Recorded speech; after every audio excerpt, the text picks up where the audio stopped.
Hi guys, I know, it's Monday, but I lost this. I lost this fantastic magnificence of my list of what I was supposed to do. I put it somewhere safe so I wouldn't lose it, and then the kids were touching everything, but I found it again. So, Year of Fear. This is technically the 4th week of June. Okay, so we're still on the family level. The first week, what do we bring to the table as our role in the family unit? Week 2, more than blood. Who else do we consider family? Our friends' family? Is our family family? Because there's probably a lot of family members that we really would wish aren't family.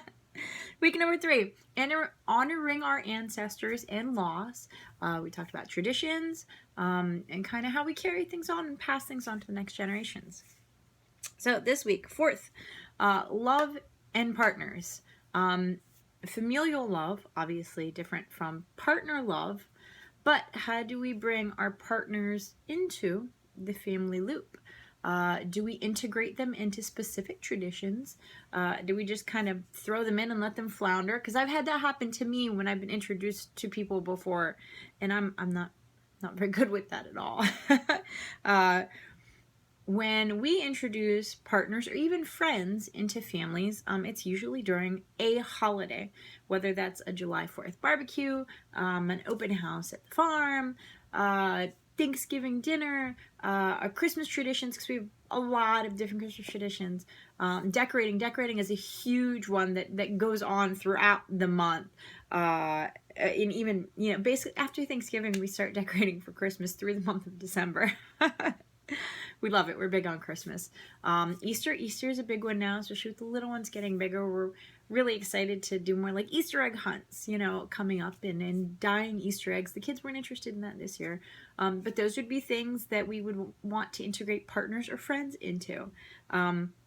We don't usually invite new people over if there's nothing to do, because we're very do something or chill, and that's it. Like, there's no in between. There's either we're going to work on the farm, or we're doing something specific at home, or we're just not doing anything. We're sitting in front of the TV vegetating and just being in each other's company.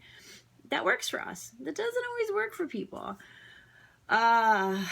So how do you integrate partners or friends into your family and make them feel safe and loved and like they belong? Have you ever had a partner introduce you to their family and just be like, this is the most uncomfortable situation ever and I don't know what to do with myself? I'm sure we have. I don't have too many horror stories. That's pretty much it. I'm pretty introverted, surprisingly, especially with people I don't know, because obviously if it's in a partnership situation, I want the family to like me. I want the friends to like me. So I don't want to look like a giant flaming imbecile in front of these people, so I kind of keep my mouth shut. And, if there's nothing to talk about, I give little answers, unless they talk about something that I really am excited and happy and care about. Then I'm like, let me tell you everything I know about spirituality. Yeah. And of course, we have topics that we avoid specifically in our family. Money, politics, and religion. You will never hear us talk about those 3 things. Now, there are other family members that like to talk about politics, especially politics. We won't do it. Won't do it. They can talk whatever they want. You smile and nod. And that's what we do.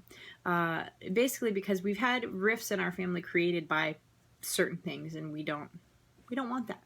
So we simply just eliminate those kind of subjects. It helps to make people more comfortable and feel safe and open up to be vulnerable. If they would like to introduce those topics, we simply won't. That's how that is. So, things to think about. If you were to have a partner tomorrow, how would you integrate them into your family structure? What roles would they take on? And how would you explain to them the difference between your love from them and your love for your family? Because obviously it's very different. And the love that your family shows you obviously is not in competition for the love that your partner shows you. How do you mesh the two? That's really the challenge, okay? And I'm sure a lot of us have had different partners that have not meshed. I've certainly have. And what do you do in that situation? Do you just not hang out with your family with your partner? Because that can certainly create some friction. I've had that. I will always choose my family, period. I don't care if my partner doesn't get along with my family. That's fine. If they'll hang with my family so I can be with my family, that's all I want. That's it. My family is my priority. Even over my partner, yeah. But honestly, the partner that I want would completely understand that, and I hope that yours would too. Now I have friends specifically who only do particular family events out of obligation, and that's fine. That's the kind of relationship that they have, and I have been in a spot where I've had to do that as well. We're not judging here, we're discussing. We're opening up the box to ideas and discussing what family means to us, because the more that we know about ourselves, the better off we are, period, in the conversation. That's it. So, in our family month, trying to get a well-rounded picture of who we are in our family unit, what the family unit means to us, and how we integrate others into our family unit. Make sense? All right. I love you guys. This can be a scary thought. What if I love my partner to the ends of the earth and back, but they hate my mom? Nobody would hate her. But you're just saying, okay, so now what? Well, there's going to have to be a whole lot of discussions. Be like, Mom, can you please fake being nice to my partner? Just fake it.